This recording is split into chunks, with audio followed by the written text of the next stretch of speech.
গাছপালায় ঘেরা সুন্দর এক গ্রামের নাম উজানতলি। সেই গ্রামে রয়েছে দুই গোয়ালা, স্বজন আর নরেন। স্বজনের দুইটা গরু। স্বজন 1 বছর ধরে দুধ বিক্রি করছে। স্বজন গরিব, কিন্তু মনটা সোনার মতো খাঁটি। কখনো দুধে 1 ফোঁটা জল মেশায় না।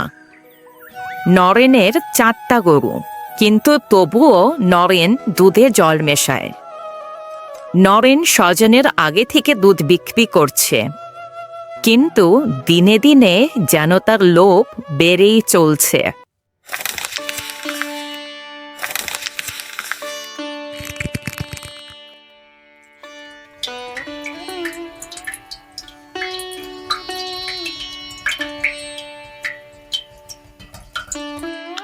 আর কতক্ষণ লাগবে গো? সূর্য যে মাথা উপর উঠে গেছে। বাজারে যাবে কখন? এই তো দিতা, শেষ হচ্ছে। গাইটা আজ একটু কম দুধ দিল। পুটির জন্য 1 ঘটি দুধ রেখে যেও তো। মেয়েটা তো আমাদের বড় হচ্ছে। আচ্ছা, ঠিক আছে। বাবা বাবা, আমি আজকে তোমার সাথে দুধ নিয়ে বাজারে যাব। শুনেছ মেয়ের কথা? আরে পুটি, তুই এখনো তো অনেক ছোট। ভাবে কলসি তুই টানবি কিভাবে? তুই বরং মায়ের সাথেই ঘরে থাক। ফেরার সময় তোর জন্য রমেশের দোকান থেকে সন্দেশ নিয়ে আসবো ক্ষণে। আচ্ছা ঠিক আছে বাবা, সাথে দুটো লাড্ডু এনো, কেমন? আহা, কত আবদার। না গো, তুমি ওর কোনো কথা শোনো না। আহা, ছোট মানুষ 2টা লাড্ডুই তো খেতে চেয়েছে। ঠিক আছে মা, আমি নিয়ে আসবো। চলি বউ, গরু দুটিকে খেতে দিও। স্বজন আস্তে আস্তে বাজারের দিকে যায়।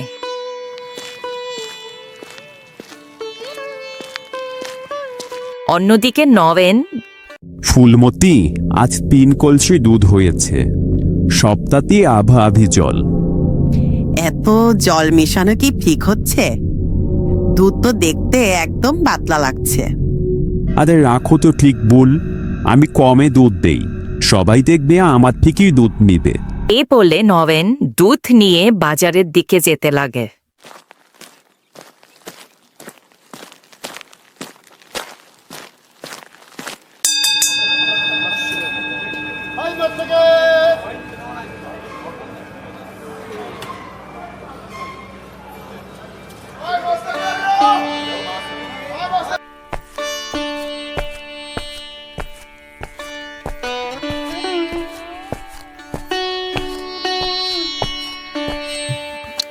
কি গো স্বজন ভাই, তোমার দুধ কত করে?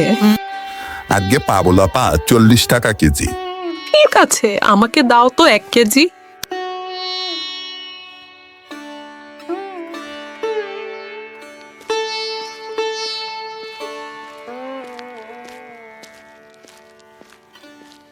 স্বজন, আমাকে 1 লিটার দুধ দে তো। আরে কাকা, আমার থেকে দুধ নিন, মাত্র 20 টাকা কেজি। না না নরেন, তোমার দুধে পানি, স্বাদ নেই কোনো।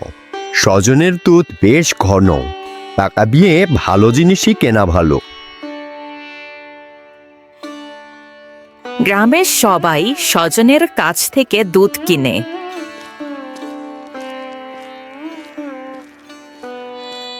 ওই স্বজন, তুই তো সব লোক আমার কাছ থেকে কেড়ে নিচ্ছিস। আমি কেড়ে নিলাম কোথায়? তুমি তো আমার আগে থেকে দুধ বিক্রি করো। দুধে আর পানি মিশিও না, দেখবে তোমার থেকে লোকে দুধ নেবে। হয়েছে, আমাকে আর জ্ঞান দিতে আসিস না। স্বজন দুধ বিক্রি করে পুটির জন্য সন্দেশ আর লাড্ডু নিয়ে যায়। কি গো, আজ যে এত জলদি ফিরে এলে? হ্যাঁ গো বউ, আজ সবাই আমার থেকে দুধ নিল। সবাই বলছিল আমার দুধ নাকি বেশ ঘন আর স্বাদও নাকি অনেক ভালো। আল্লাহ এতদিনে আমাদের দিকে একটু মুখ তুলে চেয়েছেন। নাও, টাকাগুলো রাখো।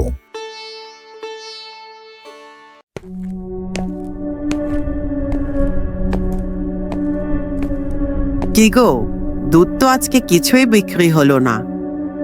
তোমাকে কতবার বলেছি দুধে পানি মিশিও না। কে শোনে কার কথা? চুপ করো।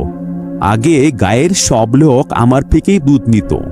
ওই স্বজনদাটা আসার পর থেকেই আমার দুধ আর বিক্রি হচ্ছে না। না, এভাবে আর চলতে দেয়া যাবে না। কিছু একটা করতেই হবে আমায়।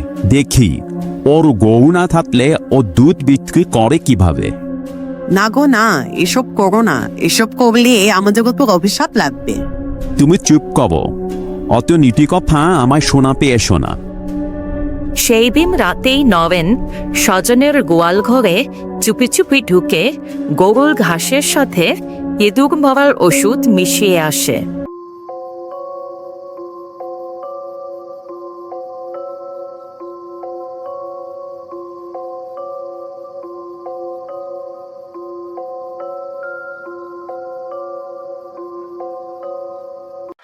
পুটি ঘরের জানালা দিয়ে নরেনবাবুকে দেখতে পায়,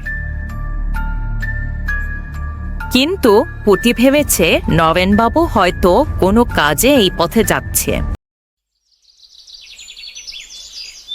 সকালবেলা গীতা যখন গরুকে বাইরে আনবে, কিরে ধবলি, বেলা যে অনেক হলো, এবার ওঠ, দুধ দিতে হবে যে।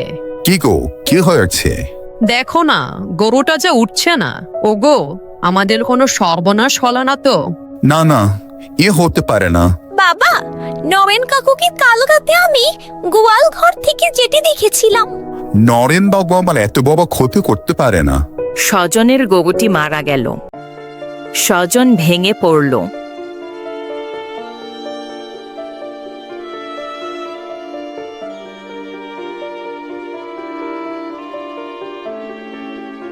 গ্রামের পঞ্চায়েতে স্বজন নরেনের নামে গরু হত্যার বিচার দিলেন।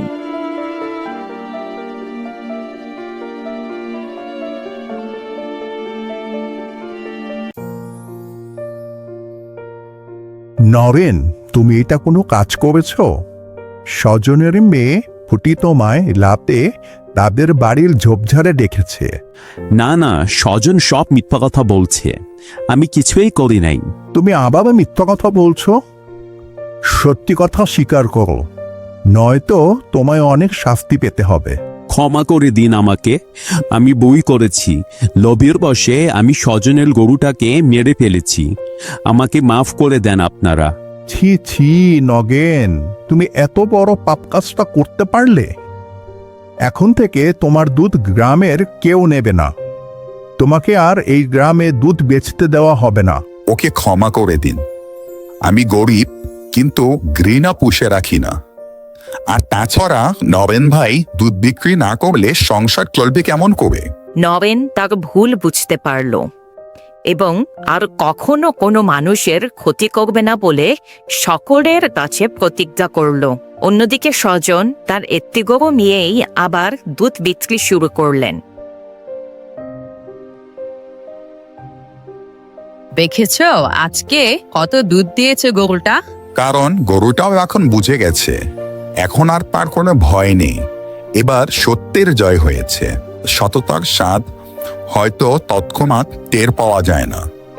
সততা হয়তো ধীরে ফল দেয়, কিন্তু তার ফল হয় চিরস্থায়ী।